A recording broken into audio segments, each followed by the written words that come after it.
Cool. So, a couple questions for Mr. Haynes. There's a microphone right over there. Come up and ask the question from there, please, so that we don't have to repeat the question. We'll take a few, and then we'll let him do his pre-concert rituals. I hope I can answer some of these. Yeah, Roy, just curious. You mentioned your parents came from the Caribbean. So how was it that they came from the Caribbean, where it's warm, to Boston, where it's cold? And, you know, tell us a bit about growing up in Boston, Boston radio, Boston club scene, whatever. Growing up in Boston, I lived in the Roxbury section of Boston. And in the 30s, and, well, I guess when I moved there, would have been in the 20s, because I was born 1925, and I was about 2 years old, I think, when we moved there. It was a great feeling growing up there, because it was sort of like the UN, the section of the UN, because when my father bought the house, I can just see that house now, one of those little frame houses, 3 bedrooms up top, and a dining room downstairs, a backyard, that whole thing, a cherry tree in the front yard, lilac tree on the other side. Across the street from my house was a Jewish synagogue. So my brother and I, my younger brother and I, on Saturdays, we used to do the chores, you know, for the church. Their religious beliefs had have somebody else to like put the lights out and on and all that stuff. So I grew up in front of there during that period. Well, we moved there in the 20s, and in the 30s, I stayed there until 1945. When I got a special delivery letter from a great band leader by the name of Louis Russell, who played with King Oliver's band. And he heard about me. He never heard me. And I still have the special delivery letter when he told me how much he would pay me to join the band. And I joined that band Labor Day of 1945. First big band I had ever played with. I stayed with that band for 2 years. I think somebody wanted me, they asked me a question and wanted me to answer the question. Was it? And that's a good Did I go astray or something? No, you did great. No, I'm with you. I was reliving some of those early periods. Right? Yeah, you still have the letter from... I still got, I still have a special delivery letter from Louis Russell. He has a young daughter, Catherine Russell, that's turning out to be a great vocalist. Yeah. This guy never heard me. But he must have, I don't know who told him about me, but he must have said some beautiful things. He believed in me. I stayed with the band for 2 years. And the rest, as they say, is history, as we all know. Did your parents tell you, you know, how it was they came to Boston from the Caribbean? Did my parents tell me why they came to Boston, or how it was, or what? Yeah, why? Well, my father was the type of the person that he would love to talk and describe himself growing up in Barbados and that whole thing. In fact, I couldn't wait till I went to Barbados myself and checked some of his relatives out and that whole thing, the feeling. But it was great. I had great parents that believed in what I was trying to do, you know, and I'm still trying. It's great. Great answer. Let me ask a question then. I heard a voice that sounded familiar. Craig. No, that was, am I hearing rain? Is that rain I hear? Yes. But look, check out the sound on this tent roof. Just feel it, the vibe. Is that slick or what? Here trading with Roy Haynes, baby. Sebastian. So, out of all the musicians that you played with, who do you think communicated best musically? Who do I think did what? Communicated best musically. Communicated best. Yeah.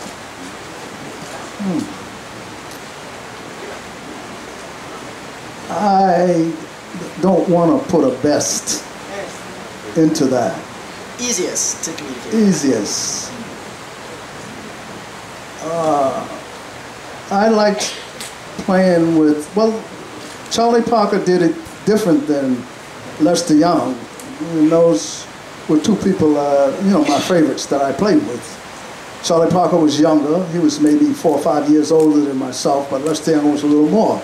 But he believed, both of these guys seemed to believe in what I was trying to do. trying to play on the instrument. So I felt pretty comfortable with both of them.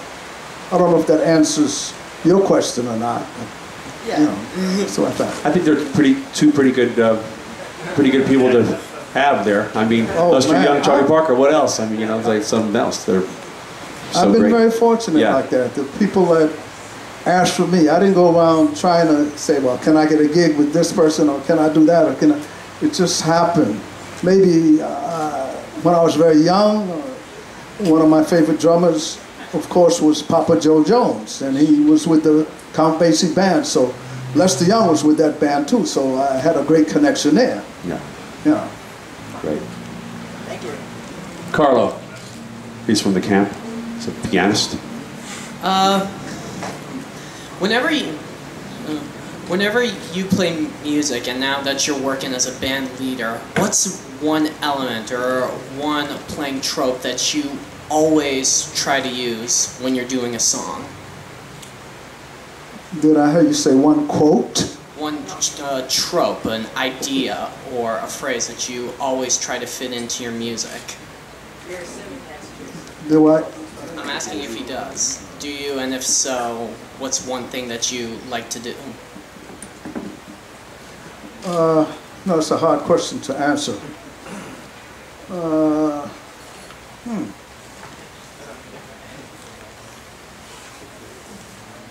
I like, and I notice players that are listening as well as they can while they're playing, which is what I like to try to do. If you're going to get somebody that's going to come up with you, and because I'm the drummer, and they're just going to play, and it seems like they're not breathing in between or not listening, and they're just playing. That doesn't happen, in my case, too much. In fact, it may not have happened at all. But sometimes when somebody is sitting and I'm not familiar with that, I'm checking them out to see where they're going to take a breath, or where they're going to really listen or feel the rhythm. And sometimes newer players can really handle that now, and they're listening, or they got their own rhythm inside, which is something I used to say anyhow. Everybody's supposed to have a drummer within them, but they better have a good drummer within them. I mean, they got to have a good drummer, because there's some people that, playing the other instrument, and they got a drummer accompanying them, and they're way ahead of the drummer or something, and they're drowning the drummer out maybe. I know that's a heavy sentence to say, and I would imagine everybody's thinking about that now, drowning the drummer out. But you got to play the drum. If you got a great drummer, he's listening, and you should be listening too. You're listening to each other, and you're letting it breathe in between. Every now and then you may have a conversation. You say it's a lot of words, a lot of music, yes. But after that, you just settle down and see where each other is going, or try to feel and see where each. All of this is very heavy, isn't it? What I'm talking about right now, but it's true and it's real. Yeah. In playing jazz, I'm not talking about a musician just reading notes, reading music.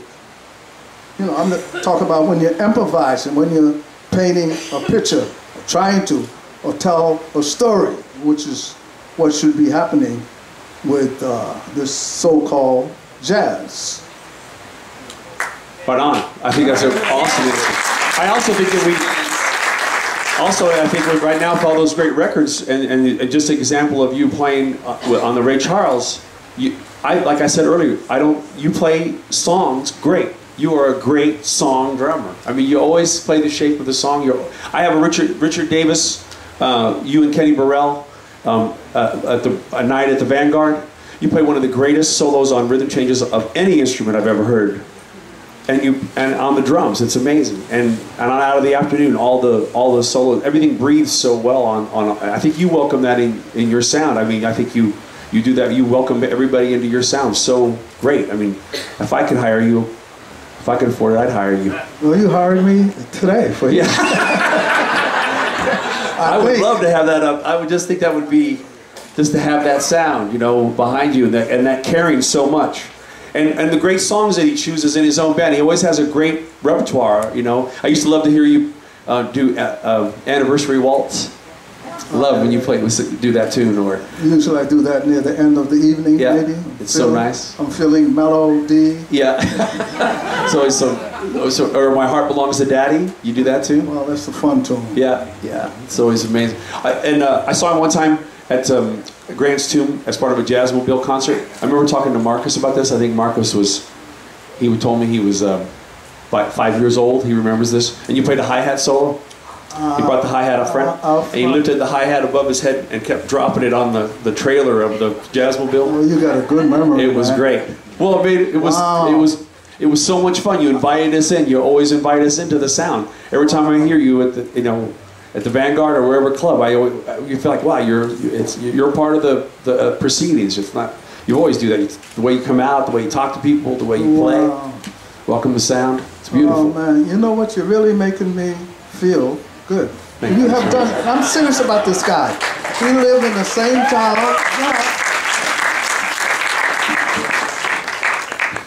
Here I go, here I go, here I go. But this guy is very inspiring. He's a drummer, and I would think that he's the one that invited me here today. I don't know. Did you invite me? Well, I wanted to do this talk.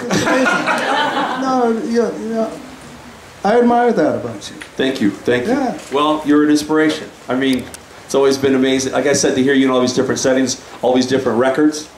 And tonight, I mean, here, we're going to get to witness a genius. We throw that word around, but this is, in this case, true genius of an American instrument, the drum set, and a pioneer of an American instrument and of American music. So I think we should give him another great round of applause. Roy Haynes, ladies and gentlemen, Roy Haynes. Right on, baby. Roy Haynes. Roy Haynes, come on, stand up. Roy Haynes. Roy Owen Haynes, March 13th, 1925. So next year, write it, say for March 13th of next year, David Letterman again. I think he should be on David Letterman on his 87th birthday, and we'll celebrate it that way. So write David Letterman, DavidLetterman.com. I don't know. So once again, Roy Haynes, ladies and gentlemen, Roy Haynes.